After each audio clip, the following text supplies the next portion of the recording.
Histoire de vin, un podcast pour découvrir et explorer le monde du vin avec Étienne Pommier.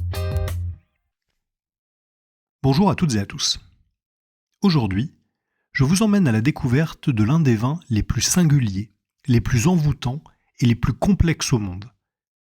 Un vin au caractère absolument unique qui a le don de captiver tous les dégustateurs qui le rencontrent pour la première fois. Une véritable essence de terroir, d'histoire et d'identité qui en font à lui seul le premier grand cru de son pays d'origine. Je vous emmène en Espagne, dans les terres de Castille, sur les berges du fleuve Douro, pour aller à la rencontre d'un vin mythique, Vega Sicilia. Un récit pour lequel je me suis basé sur le livre de José Penin, Vega Sicilia, Voyage au cœur d'une légende, publié en 2002 par la Bodega et les éditions Pierre.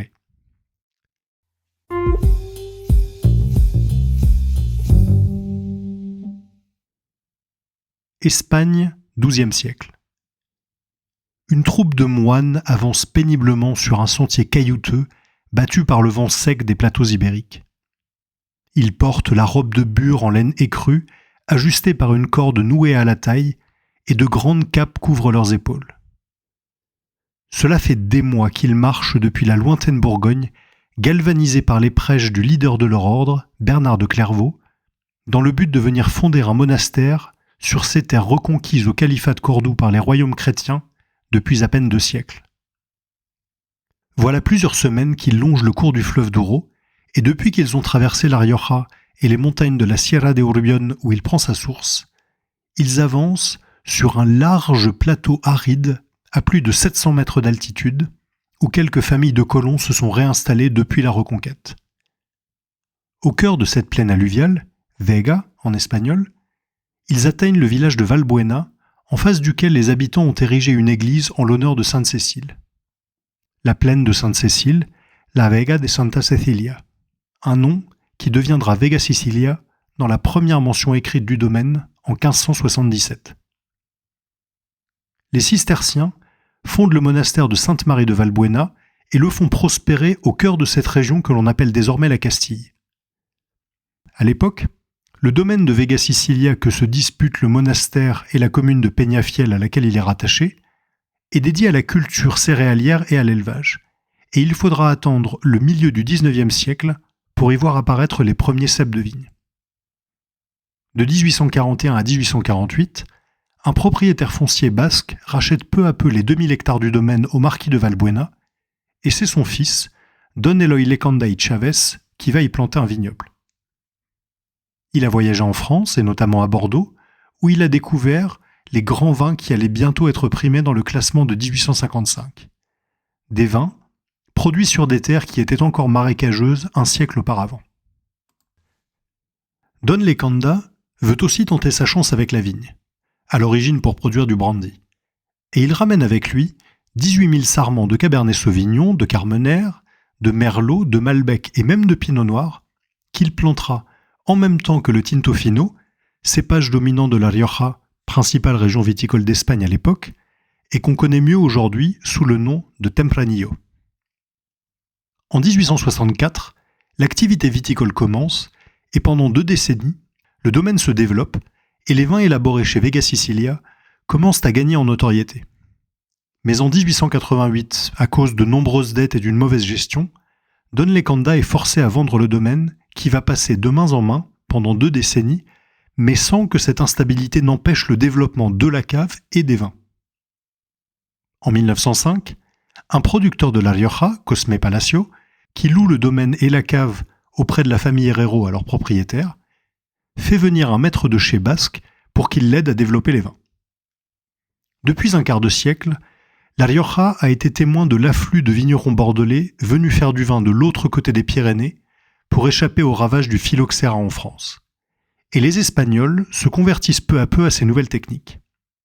On abandonne les vinifications très longues dans des cuves en pierre, ou les outres en cuir de chèvre qui donnent des vins faibles et oxydés, pour adopter notamment les barriques en bois de chêne qui produisent de bien meilleurs résultats. Et ce vigneron, Domingo de Garamiola y Arbe, dit Chomin, va définir le style de Vega Sicilia tel qu'on le connaît aujourd'hui, avec plus de maturité des raisins et un élevage sous bois beaucoup plus long. Le domaine va prospérer et remporter de nombreux prix, qui apparaîtront pendant longtemps sur l'étiquette du vin. Et en 1957, la famille Herrero vend le domaine qui passe aux mains de Jesus Anadón. 8 ans plus tard, un entrepreneur vénézuélien, Hans Neumann, découvre par hasard le vin de Vega Sicilia lors d'un dîner à New York. Et, ébloui par sa qualité, il décide d'acheter la bodega. Malheureusement, Neumann va assez vite délaisser un peu le domaine. Et Vega Sicilia, en manque d'impulsion et d'investissement, va vivre sur son histoire jusqu'à son rachat au début des années 80. Mais si sa gestion n'a pas été la période la plus brillante de l'histoire du domaine, il faut que je m'arrête un instant sur le personnage d'Hans Neumann. Un homme extraordinaire et qui aura longtemps caché ses secrets, même à sa famille la plus proche.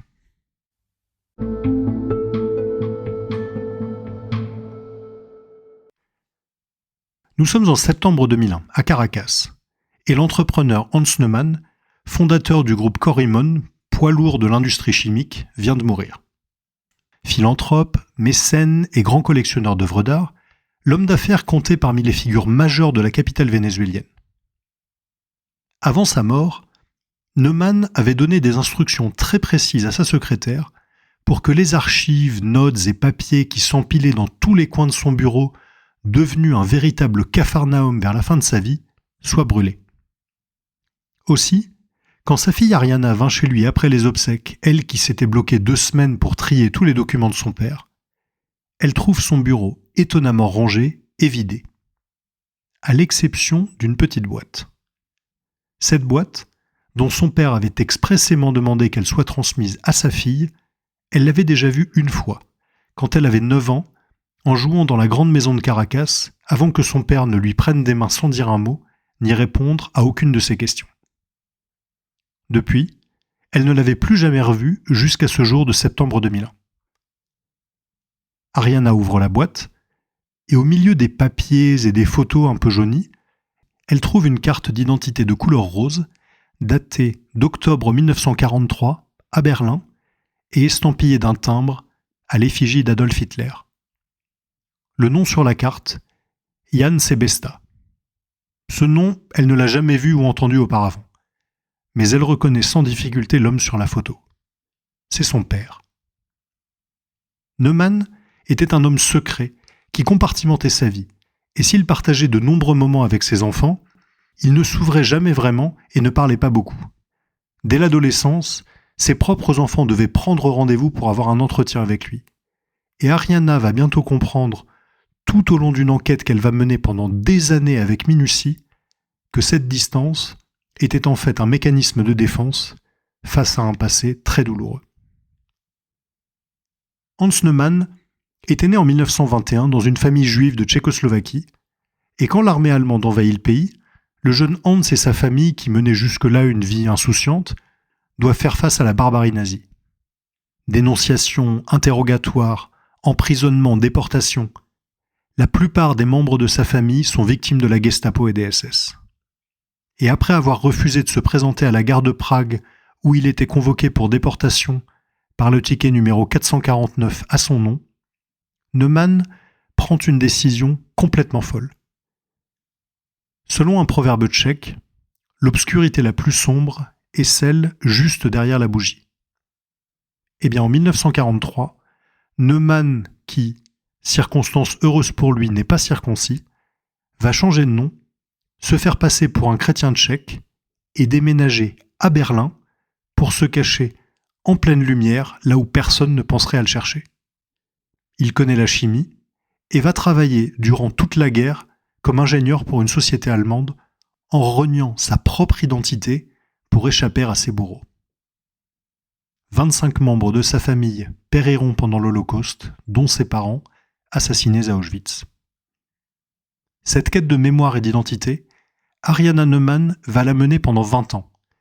20 ans durant lesquels elle, qui, ayant été élevée dans la foi catholique, ne savait même pas qu'elle était d'origine juive, va se reconnecter avec une famille dont elle ignorait tout, et elle a raconté son histoire et celle de son père dans un récit paru chez Scribner en février 2020, When Time Stopped, devenu un best-seller du New York Times. Cette histoire poignante, elle a également été traduite en français en 2001 sous le titre « Ombre portée, souvenirs et vestiges de la guerre de mon père », paru aux éditions Les Escales.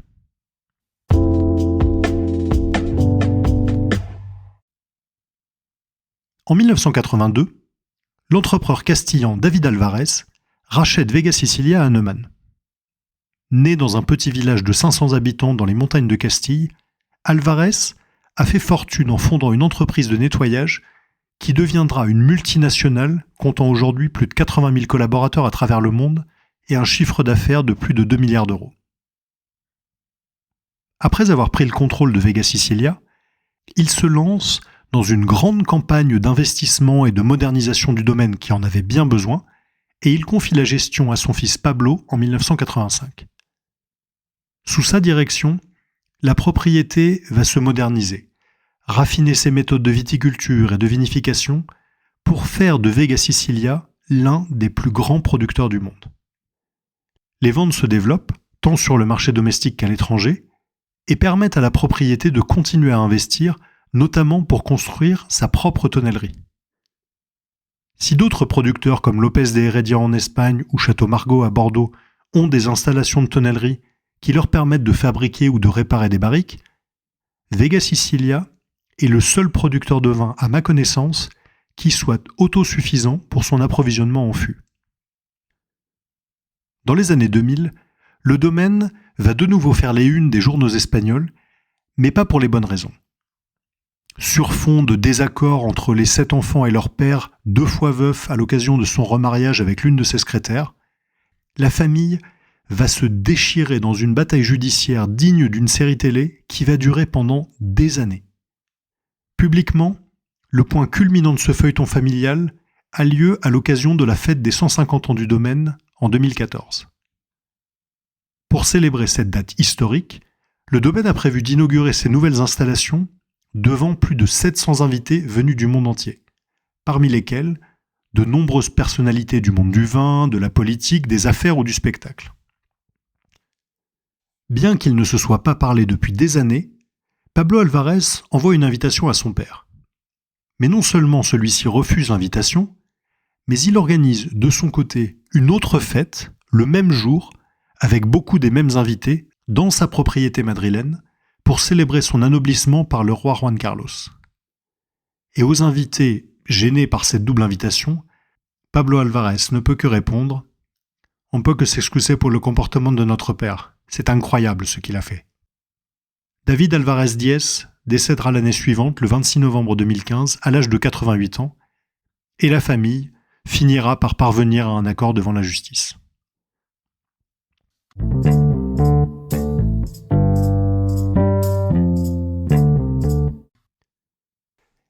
À quoi tiennent le caractère unique et la qualité des vins de Vega Sicilia qui ont valu au domaine castillan de séduire les amateurs du monde entier? Vega Sicilia, c'est d'abord un terroir unique. Pour qui découvre pour la première fois la Castille, le premier contact peut être surprenant. C'est une région austère, presque aride, au climat continental rigoureux, froid et neigeux en hiver, mais très chaud et sec en été. Cette zone sédimentaire sableuse et graveleuse des berges du Douro, Ribera del Duero en version originale, se situe sur un vaste plateau au nord de l'Espagne, autour de la ville de Valladolid, entre la cordillère cantabrique au nord, la cordillère ibérique à l'est et les Sierras de Gredos et de Guadarrama au sud qui la séparent de la capitale madrilène. Ces sols calcaires sont très riches en calcium, ce qui pose un certain nombre de difficultés pour la culture de la vigne qui a du mal à absorber certains minéraux. Les vignes survivent difficilement, mais c'est paradoxalement sous ces conditions exigeantes qu'elles donnent le meilleur d'elles-mêmes.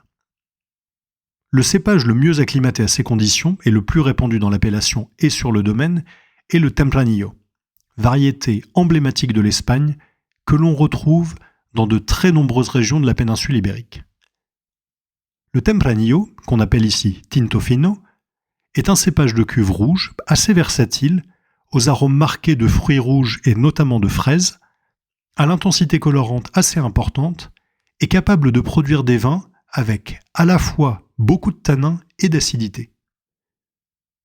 Si la chaleur des étés castillans est idéale pour la maturité phénolique, c'est-à-dire la maturité des tanins et des arômes, elle aurait en revanche tendance à faire chuter rapidement l'acidité si l'abaissement des températures la nuit dû à l'altitude, on est entre 700 et 900 mètres, n'interrompait ce processus.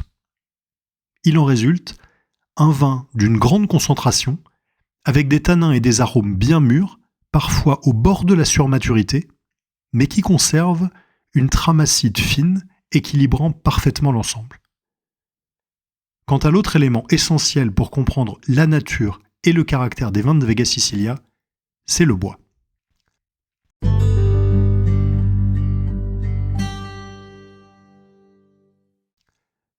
Le bois est utilisé depuis très longtemps en vinification et dans l'élevage des vins, tout particulièrement des vins rouges. Relativement facile à travailler par rapport à d'autres matériaux, il permet de conserver le vin à l'abri de l'air tout en laissant passer une très légère oxydation à travers les pores du bois. En effet, si un vin est exposé à trop d'oxygène pendant son élevage, il va perdre la fraîcheur de ses arômes fruités, sa couleur va brunir et il va peu à peu se décharner par un processus que l'on appelle l'oxydation. A l'inverse, si un vin est élevé sans contact avec de l'oxygène, le risque est le développement d'arômes très désagréables d'hydrogène sulfuré qui évoquent l'allumette qu'on vient de craquer, voire l'œuf pourri. Il est donc essentiel pour les vignerons de s'assurer qu'ils apportent à leur vin, et notamment à leur vin rouge, l'oxygène nécessaire à leur bon développement en quantité adéquate, et pour ce faire, le bois est un matériau largement utilisé. Pour contrôler cet apport en oxygène, les vignerons jouent principalement sur deux paramètres, la taille des contenants et la durée de l'élevage. Plus le contenant est grand, plus le ratio entre la surface d'échange du bois avec le liquide par rapport au volume de celui-ci diminue. En pratique, un vin élevé en barrique bordelaise de 225 litres va échanger beaucoup plus d'oxygène via les pores du bois qu'un autre vin élevé dans des cuves de 5000 litres. Par ailleurs, la durée de l'élevage est également importante, et plus le vieillissement est long, plus l'oxygénation est marquée, bien que là encore, la taille du contenant soit importante. Un grand cru de Bordeaux passe généralement 18 à 24 mois en barrique, tandis qu'un Brunello di Montalcino italien peut vieillir jusqu'à 5 ans, mais dans de larges foudres. L'essence de bois la plus utilisée en vinification est le chêne. Et les deux origines les plus couramment travaillées en tonnellerie sont le chêne pédonculé et le chêne rouvre en Europe et le chêne blanc en Amérique. Pour le chêne européen, on parle souvent par raccourci de chêne français, car la France, qui bénéficie encore aujourd'hui de vieilles forêts comme celle de Tronchet dans l'Allier, largement replantée par Colbert au XVIIe siècle, a pu développer au fil du temps une industrie tonnelière de premier ordre. Ceci étant, on produit des barriques et des foudres en chêne dans de nombreux autres pays européens, comme l'Autriche, la Croatie ou la Hongrie. Le chêne français est un bois de densité moyenne, au grain fin, qui doit être séché pendant plusieurs années pour perdre toute verdeur. Il est ensuite fendu dans le sens de la fibre pour rester étanche et donner des mérins à partir desquels on fabrique les douelles, le nom donné aux planches qui composent une barrique. Ce processus de fabrication génère des pertes importantes, ce qui explique qu'une barrique neuve coûte autour de 1 000 €. Quand il est neuf, le chêne français apporte au vin qu'il accueille des arômes subtils de vanille et d'épices telles que la muscade ou le clou de girofle, mais également une quantité relativement importante de tanins. Millésime après millésime, chaque barrique donnera de moins en moins d'arômes et de tanins au vin pour devenir presque neutre après environ 4 à 5 ans. A l'inverse, le chêne blanc d'Amérique est un bois extrêmement dense qui peut être scié facilement et n'a pas besoin d'un séchage aussi long, ce qui le rend moins cher. Il donne peu de tanins au vin, mais par contre, il marque fortement le profil aromatique par des notes évoquant la noix de coco ou l'aneth. Le choix du type de bois, de la taille du contenant et de la durée de l'élevage dépend donc du vin que chaque producteur souhaite obtenir à partir de la matière issue du terroir qu'il travaille. Le chêne américain est peu utilisé en France, à la fois pour des raisons historiques et pratiques, mais aussi parce que l'on juge son apport, notamment aromatique, trop intense pour les cépages et les crus produits dans l'Hexagone. En revanche, il est largement utilisé en Australie, aux États-Unis ou en Espagne, et notamment à Vega Sicilia.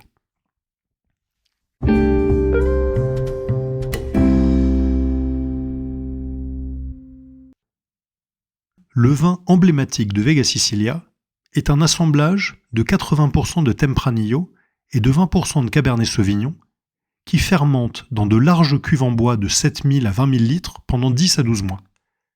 Puis il est transféré dans des barriques neuves de chêne français pour environ 30% et de chêne américain pour le reste, pendant 1 an et demi, avant d'être de nouveau transféré dans des barriques déjà utilisées pour environ 3 ans de plus. En tout, le vin passe typiquement 6 ans sous bois avant d'être mis en bouteille pour vieillir 4 ans de plus. Au final, cette cuvée qui mûrit au moins 10 ans avant sa mise sur le marché n'a pas d'équivalent dans le monde du vin. Et c'est bien pour cette raison que Vega Sicilia l'appelle Unico. Il est logique de penser qu'un vieillissement aussi long soit excessif et ne puisse que décharner le vin et lui faire perdre sa sève et sa richesse, ou encore que l'expression de son terroir soit masquée par le bois. Mais en fait, et c'est là tout le paradoxe, il n'en est rien. Les raisins vendangés dans les plus vieilles vignes de Vega Sicilia qui entrent dans l'élaboration de l'Unico sont d'une telle concentration que non seulement ils sont capables de supporter ce traitement, mais qu'ils en bénéficient. Au niveau aromatique, la richesse du fruit s'accommode très bien à la fois des notes de vanille et d'épices qu'apporte le chêne français, comme au Grand Cru de Bordeaux, mais aussi des arômes de noix de coco ou de caramel du bois américain. Et au niveau de la structure, on a dit que le chêne d'Amérique donnait peu de tanins. Et comme son grain est très serré, l'oxygénation y est aussi plus lente, ce qui favorise la polymérisation des tanins sur le temps long, pour donner au vin une texture riche et veloutée. D'ailleurs, cet élevage de 10 ans n'est indiqué qu'à titre nominal, car si le maître de chai l'estime nécessaire, le processus peut durer bien plus longtemps. À titre d'exemple, l'Unico 1970, qui est l'un des plus grands millésimes de Vega Sicilia, n'a été proposé pour la première fois qu'en 1995, et que les magnums ne sont sortis qu'en l'an 2000, 30 ans après la vendange.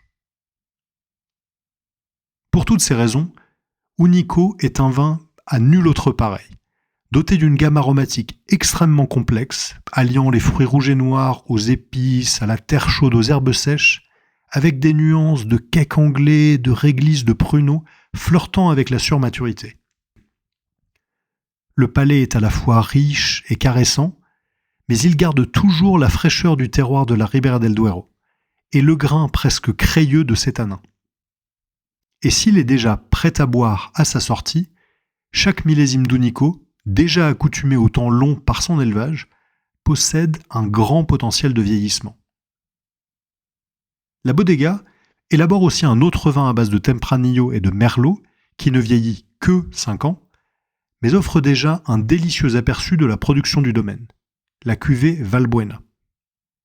Et enfin, un troisième vin qui est encore plus une anomalie dans le paysage viticole moderne, la Reserva Especial.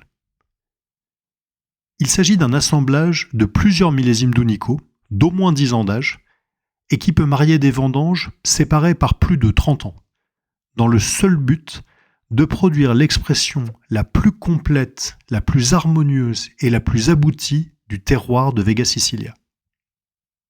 J'ai eu le privilège de goûter la Reserva Especial sortie en 1984, qui marie les millésimes 70, 72 et 73, et c'était un moment absolument unique, avec un vin d'une étoffe suave et soyeuse, d'une grande finesse et d'une longueur époustouflante.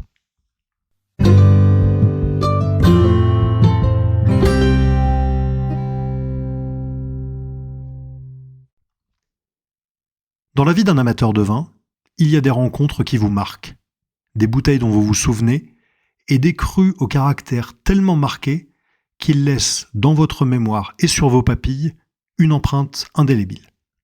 Vega Sicilia est de cela. Et si vous n'en avez jamais eu l'occasion, J'espère que vous aurez un jour la chance de pouvoir rencontrer ce grand d'Espagne qui n'a rien à envier au plus illustre vin de Bordeaux et dont le charme saura vous offrir une expérience de dégustation vraiment unique. J'espère que ce récit vous a plu et je vous dis à très bientôt pour un nouvel épisode.